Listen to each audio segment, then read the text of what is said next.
Hi, ഞാൻ doctor Juhi Das, Q&B health കെയറിലെ homeopathic ഫിസിഷ്യനാണ്. നമുക്കറിയാം, നമ്മുടെ ശരീരത്തിലെ ഏറ്റവും പ്രധാനപ്പെട്ട ഒരു അവയവമാണ് തൈറോയിഡ് ഗ്ലാൻഡ്. പല രീതിയിലുള്ള അസുഖങ്ങൾ ഈ തൈറോയിഡ് ഗ്ലാൻഡിനെ ബാധിക്കാം. അതായത് പ്രധാനമായിട്ടും ഹോർമോൺ വേരിയേഷൻസ് ആണ് അതിലുണ്ടാവുന്നത്. T3, T4 ഉണ്ടാവുന്ന ഹോർമോൺ വേരിയേഷൻസ്. അപ്പം പല ഫങ്ഷൻസ് ആണ് ഈ ഒരു തൈറോയിഡ് ചെയ്യുന്നത് തന്നെ. അതായത് നമ്മളെ ഗ്രോത്തിനെ പ്രൊമോട്ട് ചെയ്യുന്നു, നമ്മളെ മസിൽസിനെ പ്രൊമോട്ട് ചെയ്യുന്നു, അല്ലെങ്കിൽ മസിൽസിന്റെ ആക്ടിവിറ്റി ഇമ്പ്രൂവ് ചെയ്യാൻ സഹായിക്കുന്നു, ഹാർട്ട് റേറ്റ് കൺട്രോൾ ചെയ്യുന്നു, നമ്മളെ സ്കിന്ന്, ഹെയർ, നമ്മളെ മൂഡ് സ്വിങ്സ്, നമുക്ക് ഡൈജഷൻ കറക്റ്റ് ചെയ്യാനും അങ്ങനെ പല രീതിയിലുള്ള ഫങ്ഷൻസ് തൈറോയിഡ് ചെയ്യുന്നു. അപ്പോൾ ഈ ഹോർമോൺസിൽ എന്തെങ്കിലും ഒരു വേരിയേഷൻസ് വരുമ്പം ഇതിലൊക്കെ വേരിയേഷൻസ് കാണിക്കും. മൂഡ് സ്വിങ്സ് ഉണ്ടാവാം, ഡൈജസ്റ്റീവ് ഇഷ്യൂസ് ഉണ്ടാവാം, സ്കിന്നിൽ ഡ്രൈനെസ് അനുഭവപ്പെടാം, നമുക്കൊരു വീക്ക്നെസ് ഫീലിങ്സ് ഉണ്ടാവാം, ലതാർജി, ഒന്നിലൊരു ഇൻവോൾവ്മെന്റ് ഇല്ലാത്തൊരവസ്ഥ, അങ്ങനെ പല സിംറ്റംസ് ആയിരിക്കും തൈറോയിഡിൽ വേരിയേഷൻസ് വരുമ്പം കാണിക്കാം. നിലവിൽ ഏകദേശം ഇന്ത്യയിൽ ഒരു 45 മില്യൺ തൈറോയിഡ് രോഗികൾ ഉണ്ടെന്നാണ് പഠനങ്ങൾ പറയുന്നത്.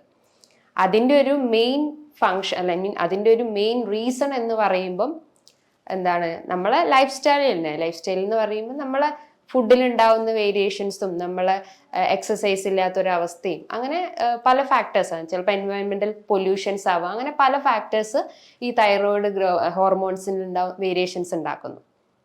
അപ്പം പല പേഷ്യൻസും വന്ന് ചോദിക്കാറുണ്ട്, ഈ തൈറോയിഡ്, അതായത് ഇനീഷ്യലി അവർക്ക് ചിലപ്പോൾ സിംറ്റംസ് ഒന്നും കാണിക്കില്ല. അപ്പോൾ ഒരു സിംറ്റംസ് വന്നു തുടങ്ങി കഴിഞ്ഞാൽ പേഷ്യൻസ് വന്ന് ചോദിക്കും, ലൈഫ് ലോങ് ഈ തൈറോയിഡിന് മെഡിസിൻസ് എടുക്കണോ, അല്ലെങ്കിൽ ഡയറ്റ് മാത്രം ഫോളോ ചെയ്താൽ മതിയോ, അല്ലെങ്കിൽ എന്തെങ്കിലും സർജറി ചെയ്യണോ, അങ്ങനെ പല സംശയങ്ങളൊക്കെ പേഷ്യൻസ് വന്ന് ചോദിക്കാറുണ്ട്.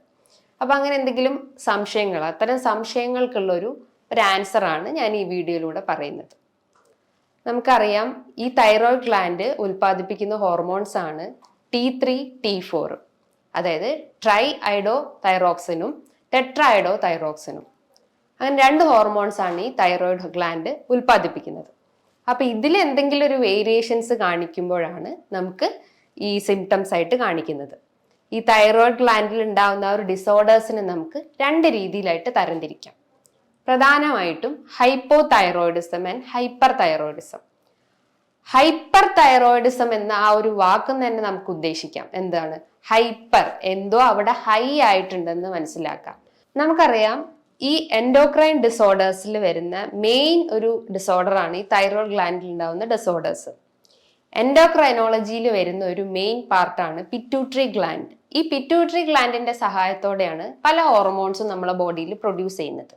അതായത് ആന്റീരിയർ പിറ്റ്യൂട്ടറി ഉണ്ട്, പോസ്റ്റീരിയർ പിറ്റ്യൂട്ടറി ഉണ്ട്. ആന്റീരിയർ പിറ്റ്യൂട്ടറി നിന്ന് സെക്രീറ്റ് ചെയ്യുന്ന ഒരു ഹോർമോൺ ആണ് thyroid stimulating hormone. Thyroid stimulating hormone എന്ന് പറയുമ്പോൾ എന്താ, തൈറോയിഡിന് എന്തെങ്കിലും, തൈറോയിഡ് ഹോർമോൺസിൽ എന്തെങ്കിലും ഒരു വേരിയേഷൻസ്, അതായത് T3, T4 എന്തെങ്കിലും ഒരു വേരിയേഷൻസ് കാണിക്കുമ്പം തൈറോയിഡ് സ്റ്റിമുലേറ്റിംഗ് ഹോർമോണിന് ആ ഒരു സിഗ്നൽ കിട്ടും. അപ്പൊ എന്ത് ചെയ്യും, T3, T4 അവർ കുറയ്ക്കാനും കൂട്ടാനും സഹായിക്കുന്നു. ആ ഒരു വേരിയേഷൻസ് ആണ് ഈ ഹൈപ്പോ തൈറോയിഡിസത്തിലും ഹൈപ്പർ തൈറോയിഡിസത്തിലും നടക്കുന്നത്. ഹൈപ്പർ തൈറോയിഡിസം എന്ന് പറയുമ്പോൾ എന്താണ്, അവിടെ ഫങ്ഷൻസ് എല്ലാം ഒരു ഹൈ ആയിട്ടിരിക്കുന്നു. ഹൈ ആയിട്ടിരിക്കുമ്പോൾ എന്താ, TSH, തൈറോയിഡ് സ്റ്റിമുലേറ്റിംഗ് ഹോർമോൺസ് എന്ത് ചെയ്യും, അതിനെ കുറയ്ക്കാൻ സഹായിക്കുന്നു. അപ്പൊ അവിടെ എന്താ, ലാബ് വാല്യൂസ് നോക്കുമ്പോൾ TSH എപ്പോഴും അവിടെ ലോ ആയിട്ടായിരിക്കും ഇരിക്കുക. പക്ഷെ അവിടെ T3, T4 ഹൈ ആയിട്ടിരിക്കും. ഹൈപ്പോ തൈറോയിഡിസ് ആണെങ്കിൽ ഇവിടെ ഫങ്ഷൻസ് എല്ലാം ഒരു ലോ ആണ്. ലോ എന്ന് പറയുമ്പോൾ അപ്പൊ TSHന് ഒരു സിഗ്നൽ കിട്ടും, ഈ ഫങ്ഷൻസ് ഇവിടെ, ഈ ഒരു ഹോർമോൺസ് ഇവിടെ ലോ ആണെന്ന് മനസ്സിലാക്കാം. അപ്പൊ TSH എന്ത് ചെയ്യും, അതിനെ കൂട്ടാൻ സഹായിക്കുന്നു. അപ്പൊ നമ്മളൊരു വാല്യൂസ് നോക്കുമ്പോൾ TSHന്റെ വാല്യൂ ഹൈ ആയിട്ടും T3, T4 വാല്യൂ ലോ ആയിട്ടും ഇരിക്കുന്നു. അപ്പം ഇതിലുണ്ടാവുന്ന ഒരു വേരിയേഷൻസ്, അല്ലെങ്കിൽ ഈ ഹോർമോൺസിൽ ഉണ്ടാവുന്ന വേരിയേഷൻസ് ആണ് നമ്മളെ ബോഡിയിൽ പല ലക്ഷണങ്ങളും കാണിക്കുന്നത്. ഈ ഫങ്ഷൻസ് എല്ലാം തെറ്റിപ്പോകുമ്പം അത് മൂഡ് സ്വിങ്സ് ആയിട്ടും, കോൺസ്റ്റിപ്പേഷൻ, ഡയേറിയ, അല്ലെങ്കിൽ ഗ്യാസ് ട്രബിൾസ്, അല്ലെങ്കിൽ മസിൽസിലൊക്കെ ഒരു വീക്ക്നെസ് അനുഭവപ്പെടുന്നു, ഒരു ഡ്രൈനെസ് അനുഭവപ്പെടുന്നു, അങ്ങനെ പല ലക്ഷണങ്ങളായിരിക്കും ഓരോ പേഷ്യൻസിലും കാണിക്കുക.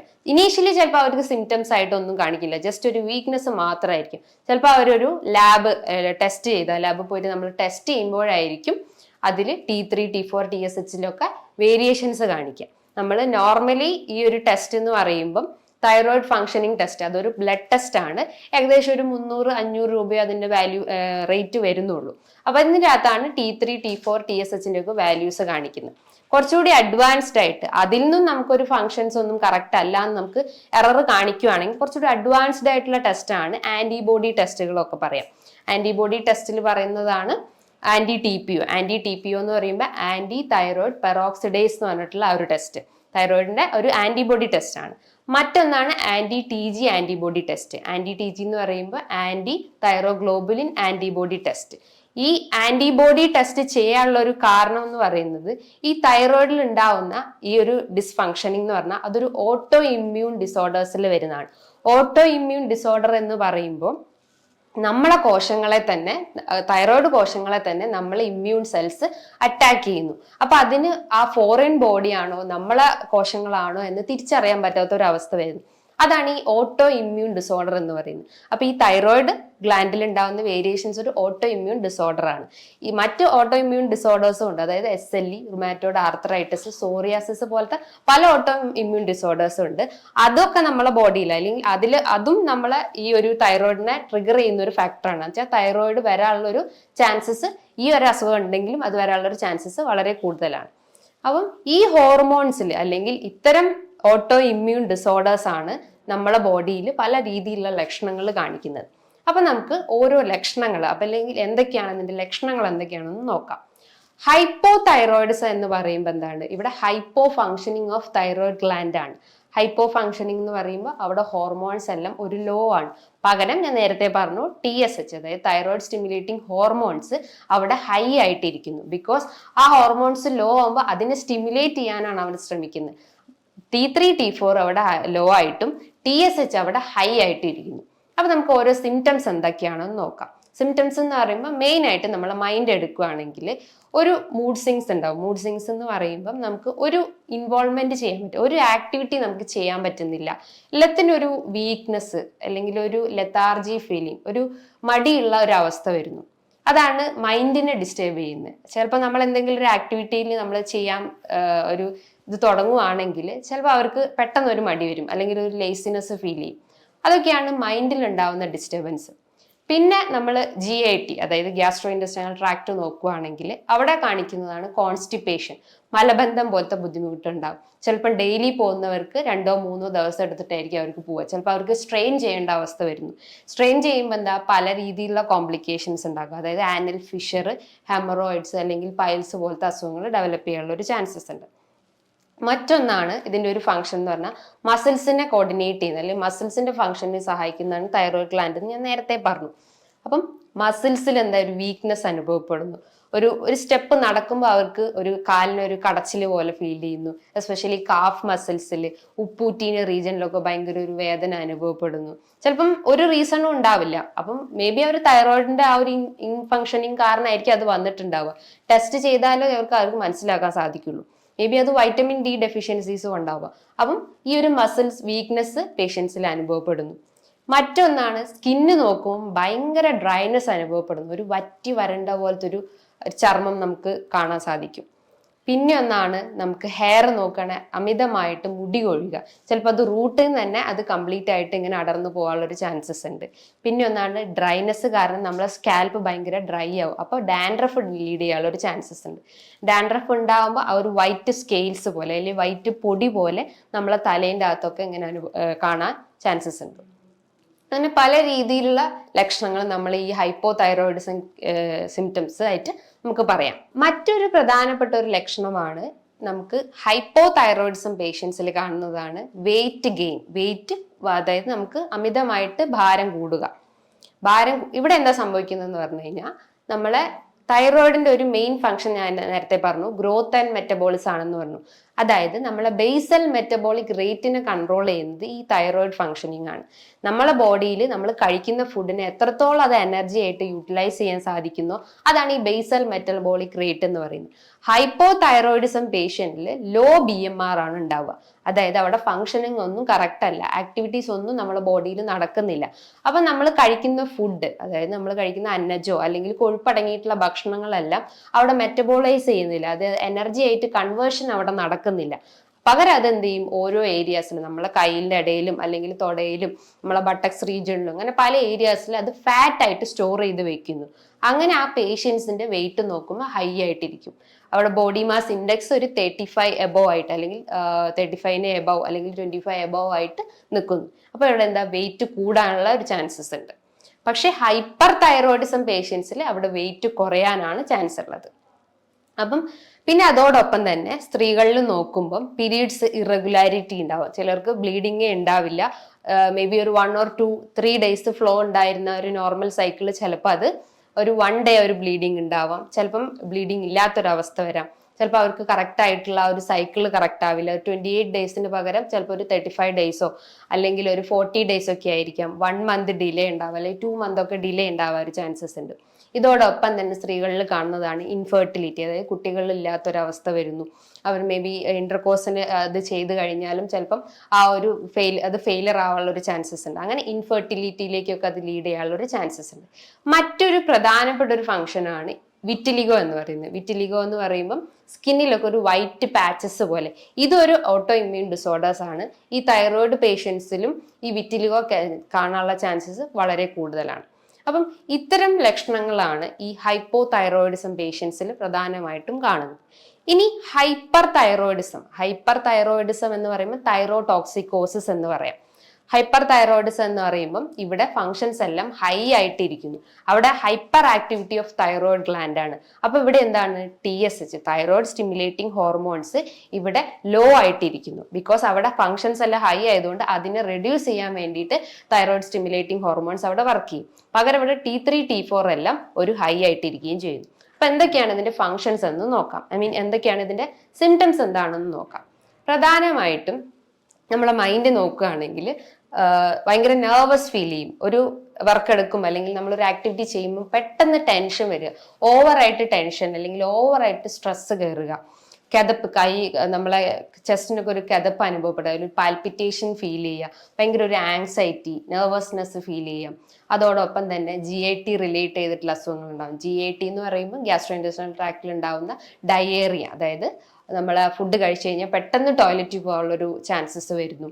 പിന്നെ പ്രധാനമായിട്ടും നമ്മൾ ശ്രദ്ധിക്കേണ്ടത് ഇവിടെ വെയിറ്റ് കുറയുന്ന ഒരവസ്ഥയാണ്. വെയിറ്റ് കുറയുക എന്ന് പറയുമ്പോൾ ഇവിടെ ബേസൽ മെറ്റബോളിക് റേറ്റ് ലോ ആണ്, ബേസൽ മെറ്റബോളിക് റേറ്റ് ഹൈ ആണ്. അപ്പോൾ അവിടെ എന്താണ്, അവിടെ ആക്ടിവിറ്റീസ് പെട്ടെന്ന് നടക്കും. നമ്മുടെ ബോഡിയിൽ ഫുഡിന്റെ ആ ഒരു കൺവേർഷൻ അല്ലെങ്കിൽ എനർജി കൺവേർഷൻ ഇവിടെ പെട്ടെന്ന് നടക്കുന്നു. അപ്പോൾ ബേസൽ മെറ്റബോളിക് റേറ്റ് അവിടെ ഹൈ ആയിട്ടിരിക്കുന്നു. അപ്പൊ പെട്ടെന്നുള്ള ഒരു കൺവേർഷൻ കൊണ്ട് തന്നെ നമുക്ക് അപ്പറ്റൈറ്റ്, അതായത് നമുക്ക് വിശപ്പ് പെട്ടെന്ന് ഉണ്ടാവുന്നു, നമുക്ക് പെട്ടെന്ന് ഫുഡ് കഴിക്കാനുള്ള ഒരു ചാൻസസ് വരുന്നു. പക്ഷെ നമ്മുടെ ബോഡിയിൽ കറക്റ്റ് ആയിട്ട് അത് അബ്സോർപ്ഷനും അല്ലെങ്കിൽ ആ ഒരു മെറ്റബോളിസം കറക്റ്റ് ആവാത്തതുകൊണ്ട് തന്നെ അത് നമുക്ക് വെയിറ്റ് കുറയാനുള്ള ഒരു ചാൻസസ് ആണ് ഈ ഹൈപ്പർ തൈറോയിഡിസം പേഷ്യൻസിൽ കാണുന്നത്. ഇതോടൊപ്പം തന്നെ സ്കിന്ന് നോക്കുമ്പോൾ അവർക്ക് ഭയങ്കര റെഡ് കളറായിരിക്കും, ഒരു ഫ്ലഷ്ഡ് കളറായിരിക്കും. സ്കിന്നിൽ ഇപ്പോൾ ഫേസ് ആണെങ്കിലും നമ്മളെ കൈകാലുകൾ നോക്കുവാണെങ്കിൽ നല്ല റെഡ് അപ്പിയറൻസ് ആയിട്ടാണ് കാണപ്പെടുന്നത്. മറ്റൊരു പ്രധാനപ്പെട്ട ഒരു ലക്ഷണമാണ് നമ്മളെ ഹൈപ്പർ തൈറോയിഡിസം പേഷ്യൻസിൽ അബ്നോർമൽ പ്രൊട്രൂഷൻ ഓഫ് ഐബോൾ, അതായത് എക്സോഫ്താൽമസ് എന്ന് പറയുന്നു, ഗ്രേവ്സ് ഒഫ്താൽമോളജി എന്നൊക്കെ പറയപ്പെടുന്നു. നമ്മൾ ഈ ഒരു ഐബോൾ നോക്കുമ്പോൾ അതിങ്ങനെ പ്രൊട്രൂഡ് ചെയ്ത് അല്ലെങ്കിൽ പ്രൊജക്ട് ചെയ്ത് പുറത്തോട്ട് നിൽക്കുന്ന ഒരു അവസ്ഥ വരുന്നു. അതാണ് ഈ ഹൈപ്പർ തൈറോയിഡിസം പേഷ്യൻസിൽ നമ്മൾ പ്രധാനമായിട്ടും ശ്രദ്ധിക്കുന്ന ഒരു കാര്യം. പിന്നെ ഒന്നാണ് കൈകാലുകളിലൊക്കെ ഭയങ്കര വിറയൽ വരും, അല്ലെങ്കിൽ ഒരു ട്രമർ ഫീൽ ചെയ്യും. ജസ്റ്റ് കൈയൊന്ന് നമ്മൾ ഫ്രണ്ടിലോട്ട് വെച്ച് കഴിഞ്ഞാൽ അവർക്ക് ഇങ്ങനെ കൈ വിറയ്ക്കുന്ന പോലെ കാണാനുള്ള ഒരു ചാൻസസ് ഉണ്ട്. ഇത് ആൽക്കഹോളിക് പേഷ്യൻസിലും കാണപ്പെടുന്നുണ്ട്, അതായത് ലിവർ സിറോസിസ് സ്റ്റേജസിലൊക്കെ ഇത്തരം ലക്ഷണങ്ങൾ കാണാനുള്ള ഒരു ചാൻസസ് ഉണ്ട്. അപ്പൊ ഈ ഒരു ട്രമറും ഈ ഒരു ഹൈപ്പർ തൈറോയിഡിസം പേഷ്യൻസിൽ നമുക്ക് കാണാം. ഇതോടൊപ്പം തന്നെ മസിൽസിൽ ഭയങ്കര ഒരു വീക്ക്നെസ് അല്ലെങ്കിൽ ഒരു സ്റ്റിഫ്നെസ് അനുഭവപ്പെടുന്നു, ഒരു പെയിൻ ഫീൽ ചെയ്യുന്നു, നടക്കുമ്പോൾ ഒരു കാലിന് ഒരു വേദനയോ അല്ലെങ്കിൽ ഒരു കടച്ചിലൊക്കെ അനുഭവപ്പെടാനുള്ള ഒരു ചാൻസസ് ഉണ്ട്. പെട്ടെന്ന് കിതപ്പ് വരും, ഒരു സ്റ്റെപ്പ് നടക്കുമ്പോൾ നമ്മളെ കൈകാലിനൊക്കെ ഒരു തളർച്ച അനുഭവപ്പെടുക അല്ലെങ്കിൽ ഹാർട്ടിനൊക്കെ ഒരു പെട്ടെന്നൊരു കിതപ്പ് ഫീൽ ചെയ്യുക. ഇത്തരം ലക്ഷണങ്ങളാണ് ഈ ഹൈപ്പർ തൈറോയിഡിസം പേഷ്യൻസിൽ കാണപ്പെടുന്നത്. ഇനി ഈ ഒരു സിംറ്റംസ് ഒക്കെ കണ്ടു കഴിഞ്ഞാൽ ചിലപ്പോൾ ഇനീഷ്യലി സിംറ്റംസ് ഉണ്ടാവില്ല, കുറച്ചുകൂടി ഒരു സ്റ്റേജ് കഴിഞ്ഞ് കഴിഞ്ഞാലായിരിക്കും ആ സിംറ്റംസ് ഒക്കെ കുറച്ചുകൂടി ഹൈ ആവുക. വീക്ക്നെസ് അധികമാവുമ്പോഴാണല്ലോ നമ്മൾ എല്ലാ ടെസ്റ്റും അല്ലെങ്കിൽ ലാബിലൊക്കെ പോയി ടെസ്റ്റ് ചെയ്യുന്നത്. അപ്പോൾ പ്രധാനമായിട്ടും ടെസ്റ്റ് ചെയ്യേണ്ടത് എന്താണെന്ന് വെച്ചാൽ ഒരു ബ്ലഡ് ടെസ്റ്റ് ആണ്. ഞാൻ നേരത്തെ പറഞ്ഞിട്ടുള്ളതാണ് thyroid functioning test. Thyroid functioning ടെസ്റ്റിൻ്റെ അകത്ത് T3 T4 TSH ടെസ്റ്റ് നമുക്ക് ടെസ്റ്റ് ചെയ്യാം. ഇതൊരു ബ്ലഡ് ടെസ്റ്റ് ആണ്. അതോടൊപ്പം തന്നെ ആന്റിബോഡി ടെസ്റ്റും ചെയ്യുന്നതാണ്. നേരത്തെ പറഞ്ഞിട്ടുള്ള ആ 2 ആന്റിബോഡി ടെസ്റ്റ് ചെയ്ത് കഴിഞ്ഞാൽ നമ്മളെ തൈറോയ്ഡ് ഫങ്ഷനിങ് എത്രത്തോളം കറക്റ്റ് ആണോ അല്ലെങ്കിൽ ഇംപ്രോപ്പർ ആണോ എന്നൊക്കെ അറിയാൻ സാധിക്കുന്നതാണ്. ഈ തൈറോയ്ഡ് രോഗികളിൽ ഗ്ലൂട്ടൻ, അതായത് അവർ ഫോക്കസ് ചെയ്യേണ്ട ഒരു ഡയറ്റ് എന്ന് പറഞ്ഞു കഴിഞ്ഞാൽ, അതായത് ഒഴിവാക്കേണ്ട ഒരു ഡയറ്റ് എന്ന് പറഞ്ഞാൽ ഈ ഗ്ലൂട്ടൻ റിച്ച് ആയിട്ടുള്ള ഭക്ഷണങ്ങൾ പാടെ ഉപേക്ഷിക്കാൻ ശ്രമിക്കുക. ഇതിന്റെ ഒരു ഫംഗ്ഷൻ അല്ലെങ്കിൽ ഇതിന്റെ ഒരു പത്തോളജി എന്ന് പറഞ്ഞു കഴിഞ്ഞാൽ, നമ്മളെ ശരീരത്തിൽ ഇൻഡസ്റ്റൈൻ്റെ അകത്തും തൈറോയിഡിന്റെ അകത്തും ഒരു എൻസൈം ഉണ്ട്, ടിഷ്യൂ ട്രാൻസ് ഗ്ലൂട്ടാമിനേസ് എന്ന് പറഞ്ഞിട്ടുള്ള ഒരു എൻസൈം ഉണ്ട്. ഇതിന്റെ സഹായത്തോടെയാണ് നമ്മൾ കഴിക്കുന്ന ഗ്ലൂട്ടൻ റിച്ച് ആയിട്ടുള്ള ഈ ആട്ട, മൈദ, റവ പോലത്തെ അല്ലെങ്കിൽ കിഴങ്ങ് വർഗ്ഗങ്ങൾ, ബിസ്ക്കറ്റ്, പേസ്ട്രി ഒക്കെ പോലത്തെ ഭക്ഷണങ്ങൾ കഴിക്കുകയാണെങ്കിൽ അതിനെ ഡൈജസ്റ്റ് ചെയ്യാൻ സഹായിക്കുന്നതാണ് ടിഷ്യൂ ട്രാൻസ് ഗ്ലൂട്ടാമിനേസ് എന്ന് പറഞ്ഞിട്ടുള്ള ഈ ഒരു എൻസൈംസ്. ഈ എൻസൈംസിന്റെ ഡെഫിഷ്യൻസി അവിടെ വരുമ്പം, അല്ലെങ്കിൽ ഇൻഡസ്റ്റൈൻസിലോ അല്ലെങ്കിൽ തൈറോയിഡിലൊക്കെ എന്തെങ്കിലും ഒരു ഡെഫിഷ്യൻസി വരുമ്പം ഈ ഡൈജഷൻ കറക്റ്റ് ആവില്ല, അല്ലെങ്കിൽ ഗ്ലൂട്ടൻ റിച്ച് ആയിട്ടുള്ള ഫുഡ് ഐറ്റംസിൽ ഡൈജഷൻ കറക്റ്റ് ആവില്ല. അപ്പോൾ അവർക്ക് ഗട്ട് റിലേറ്റ് ചെയ്തിട്ടുള്ള അസുഖങ്ങൾ ഡെവലപ്പ് ചെയ്യാം. ഗട്ട് റിലേറ്റ് ചെയ്യാന്ന് പറയുമ്പം ബ്ലോട്ടിങ്, അതായത് വയറ് വീർക്കുന്ന ഒരു ഫീലിംഗ് വരാം, പെട്ടെന്ന് ഗ്യാസ് കയറുക, ഏമ്പക്കം വരിക, കീഴ്വാഴ് വരിക, അതോടൊപ്പം തന്നെ ചിലപ്പം ഡയേറിയ പോലത്തെ സിംറ്റംസ് കാണിക്കുക, അതായത് വയറിളകി പോകുന്ന ബുദ്ധിമുട്ടുണ്ടാവാം, മലബന്ധം ബുദ്ധിമുട്ടുകൾ ഉണ്ടാവാം. ഇതിന്റെ ഒരു മെയിൻ റൂട്ട് കോസ് അല്ലെങ്കിൽ കാരണം എന്ന് പറഞ്ഞു കഴിഞ്ഞാൽ ടിഷ്യൂ ട്രാൻസ് ഗ്ലൂട്ടാമിനേസ് എന്ന് പറഞ്ഞിട്ടുള്ള ആ ഒരു എൻസൈംസിന്റെ ഡെഫിഷ്യൻസി കൊണ്ടാണ്. ഈ ഗട്ട് ഹെൽത്ത് ക്ലിയർ ആയിട്ടില്ലെങ്കിൽ അവർക്ക് മൂഡ് ഡിസോർഡേഴ്സ് ഉണ്ടാവാം. മൂഡ് ഡിസോർഡേഴ്സ് എന്ന് പറയുമ്പോൾ നമ്മളെ ശരീരത്തിൽ സെറോട്ടോണിൻ എന്ന് പറഞ്ഞ ഹോർമോൺസിൽ വേരിയേഷൻസ് ഉണ്ടാവും. ഈ സെറോട്ടോണിൻ എവിടുന്നാ സെക്രീറ്റ് ചെയ്യുന്ന പറഞ്ഞാൽ നമ്മളെ GI ട്രാക്റ്റിൽ ഉണ്ടാവുന്ന ഒരു ഹോർമോൺസ് ആണ്. അപ്പം ഈ ഗട്ട് ക്ലിയർ ആയിട്ടില്ലെങ്കിൽ ഈ സെറോട്ടോണിൽ വേരിയേഷൻസ് കാണിക്കും. സെറോട്ടോണിൽ വേരിയേഷൻസ് കാണിച്ചു കഴിഞ്ഞാൽ നമുക്ക് മൂഡ് ഡിസോർഡേഴ്സ് ആയിട്ടുള്ള നെർവസ്, ആങ്സൈറ്റി, ഒരു ടെൻഷൻ അല്ലെങ്കിൽ ഒരു പാൽപിറ്റേഷൻ ഫീലിംഗ്, അങ്ങനത്തെ പല മൂഡ് റിലേറ്റ് ചെയ്തിട്ടുള്ള സിംറ്റംസ് കാണിക്കുക. അപ്പം ഈ ഗട്ട് മൈൻഡും ഇന്റർ കണക്റ്റഡ് ആണ് ഈ തൈറോയിഡ് പേഷ്യൻസിൽ. ഈ ഒരു തൈറോയിഡിൽ മാത്രമല്ല, മറ്റ് ഗട്ട് റിലേറ്റ് ചെയ്തിട്ട് അല്ലെങ്കിൽ മറ്റ് എന്ത് അസുഖമായാലും നമ്മൾ ഗട്ട് ക്ലിയർ ആയിട്ടില്ലെങ്കിൽ മെയിൻ സിംറ്റംസ് ആയിട്ടാണ് ഇത്തരം എന്താ പറയുക കോൺസ്റ്റിപ്പേഷൻ, മലബന്ധം പോലത്തെ ബുദ്ധിമുട്ടുകളൊക്കെ കാണിക്കുന്നത്. അപ്പോൾ നമ്മൾ പ്രോപ്പർ ആയിട്ടുള്ള ഒരു ഡയറ്റ് അവിടെ ഫോളോ ചെയ്ത് കഴിഞ്ഞാൽ, അല്ലെങ്കിൽ നല്ല രീതിയിലുള്ള ഒരു ന്യൂട്രിയൻസ് നമ്മളെ ഗട്ടിലേക്ക് എത്തിക്കഴിഞ്ഞ് കഴിഞ്ഞാലോ ഈ എൻസൈംസ് ഒക്കെ കറക്റ്റ് ആവുകയുള്ളൂ. മറ്റൊരു പ്രധാനപ്പെട്ട ഒരു ഡിസ്ഫങ്ഷനിങ് ആണ് തൈറോയിഡിനെ ബാധിക്കുന്നതാണ് ഗോയിറ്റർ എന്ന് പറയും. ഗോയിറ്റർ എന്ന് പറയുമ്പം നമ്മളെ തൈറോയിഡിന് എൻലാർജ്മെന്റ് സംഭവിക്കുന്നു, അല്ലെങ്കിൽ അവിടെ ഒരു സ്വെല്ലിംഗ് അനുഭവപ്പെടുന്നു. ഈ നൊഡ്യൂൾസ് പോലെ അല്ലെങ്കിൽ ചെറിയ ചെറിയ നൊഡ്യൂലാരിറ്റി പോലെ അവിടെ ഡെവലപ്പ് ചെയ്യുന്നു. ഇത് മൾട്ടി നോഡുലാരിറ്റി ഉണ്ട്, സിംഗിൾ നോഡുലാരിറ്റി ഉണ്ട്. അങ്ങനെ നോഡ്യൂൾ ഫോർമേഷൻ ആണ് ഈ ഗോയിറ്ററിൽ സംഭവിക്കുന്നത്. ഈ ഹൈപ്പോ തൈറോയിഡ്സ് അല്ലെങ്കിൽ ഹൈപ്പർ തൈറോയിഡ്സിന്റെ അണ്ടറിലായിട്ട് വരുന്നത്, ഹൈപ്പർ തൈറോയിഡിസത്തിന്റെ അണ്ടറിൽ വരുന്നതാണ് ഈ ഗ്രേവ്സ് ഡിസീസ്. ഗ്രേവ്സ് ഡിസീസിൽ വരുന്നതാണ് നമ്മളെ ഈ പ്രൊട്രൂഷൻ ഓഫ് ഐബോൾ എന്ന് പറയും. ഈ ഹൈപ്പോ തൈറോയിഡിസത്തിന്റെ അണ്ടറിൽ വരുന്നതാണ് ഹാഷിമോട്ടോ തൈറോയിഡൈറ്റിസ് എന്ന് പറയും. അതും ഒരു സ്വെല്ലിംഗ് ആണ്, അവിടെയും ഹോർമോൺസിൽ വേരിയേഷൻസ് കാണിക്കാം. അങ്ങനെ ഈ പല രീതിയിലുള്ള സിംറ്റംസ് അല്ലെങ്കിൽ ഇത്തരം ലക്ഷണങ്ങൾ കാണിക്കുകയാണെങ്കിൽ നമ്മൾ മെയിനായിട്ട് ഫോക്കസ് ചെയ്യേണ്ടത് നമ്മളെ ഡയറ്റാണ്. ചുമ്മാ അവിടെ മെഡിസിൻസ് മാത്രം എടുത്തു കഴിഞ്ഞാൽ അവിടെ ഒരു പൂർണ്ണമായിട്ട് ആ അസുഖം മാറത്തില്ല. ഈ ഒരു തൈറോയ്ഡ് വരാൻ പല കോസസ് ഉണ്ടാവാം. ആ ഒരു കോസസ് എന്ന് പറയുമ്പോൾ നമുക്ക് ഹെറിഡിറ്ററി ആവാം. ചിലപ്പോൾ നമ്മളെ ഗ്രാൻഡ് പാരൻസിനോ അല്ലെങ്കിൽ അച്ഛനും അമ്മയ്ക്കും ഒക്കെ തൈറോയ്ഡ് ഇഷ്യൂസ് ഉണ്ടെങ്കിൽ അവർക്കും അവരുടെ കുട്ടികൾക്കും തൈറോയ്ഡ് വരാനുള്ള ചാൻസസ് ഒരു 70% കൂടുതലാണ്. മറ്റൊന്നാണ് നമ്മളെ ഡയറ്റിൽ ഗ്ലൂട്ടൻ റിച്ച് ആയിട്ടുള്ള ഫുഡ് ഐറ്റംസ് അല്ലെങ്കിൽ സോയ പ്രൊഡക്ട്സ്, മിൽക്ക് പ്രൊഡക്ട്സ്, തൈര്, അങ്ങനത്തെ ഐറ്റംസ് ഒക്കെ കൂടുതലായിട്ട് എടുക്കുകയാണെങ്കിലും ഈ തൈറോയ്ഡ് വരാനുള്ള ചാൻസസ് ഉണ്ട്. അപ്പം ഡയറ്റ് നമ്മൾ മെയിനായിട്ട് ഫോക്കസ് ചെയ്യാൻ ശ്രമിക്കാം. മറ്റൊരു പ്രധാനപ്പെട്ട ഒരു കാരണം എന്ന് പറഞ്ഞു കഴിഞ്ഞാൽ നമ്മൾ എൻവയോൺമെന്റൽ പൊല്യൂഷൻസ്, നമ്മൾ എന്തെങ്കിലും ടോക്സിൻസിന് എക്സ്പോഷർ ആയി കഴിഞ്ഞാൽ, സെലീനിയം അല്ലെങ്കിൽ എന്തെങ്കിലും കെമിക്കൽസ് ഒക്കെ നമ്മൾ എക്സ്പോഷർ ആയി കഴിഞ്ഞാൽ അതും തൈറോയിഡിൽ വേരിയേഷൻസ് കാണിക്കും. അപ്പം കോസസ് എന്താണോ എന്നല്ല നമ്മൾ നോക്കേണ്ടത്, നമ്മളെ സിംറ്റംസ് നോക്കിയിട്ട് അതിന് പ്രോപ്പർ ആയിട്ടുള്ള ഒരു ട്രീറ്റ്മെന്റ് എടുക്കുകയും വേണം. കോസ് നമുക്ക് റൂട്ട് കോസ് എന്താണെന്ന് കണ്ടെത്തിയിട്ട് അതിന് ട്രീറ്റ്മെന്റ് നമുക്ക് വേറെ എടുക്കാം. പക്ഷെ നമ്മൾ എന്തായാലും അതിന്റെ സിംറ്റംസ് നോക്കിയിട്ട് അതിന്റെ പ്രോപ്പർ ഡയറ്റും എക്സസൈസും ഒക്കെ മെയിനായിട്ട് നമ്മൾ ഫോക്കസ് ചെയ്യണം. ഡയറ്റ് എന്ന് പറയുമ്പം നമ്മൾ മെയിനായിട്ടും നോക്കേണ്ടത് പ്രധാനമായിട്ടും ഈ ഗ്ലൂട്ടൻ റിച്ച് ആയിട്ടുള്ള ഫുഡ് ഐറ്റംസ് പൂർണ്ണമായിട്ട് ഒഴിവാക്കാൻ ശ്രമിക്കുക. ബിക്കോസ് ഗ്ലൂട്ടൻ ഭക്ഷണങ്ങളാണ് ഈ ആട്ട അല്ലെങ്കിൽ നമ്മളെ മൈദ, റവ പോലത്തെ ഭക്ഷണങ്ങൾ. അത് പൂർണ്ണമായിട്ടും ഒഴിവാക്കാൻ ശ്രമിക്കുക.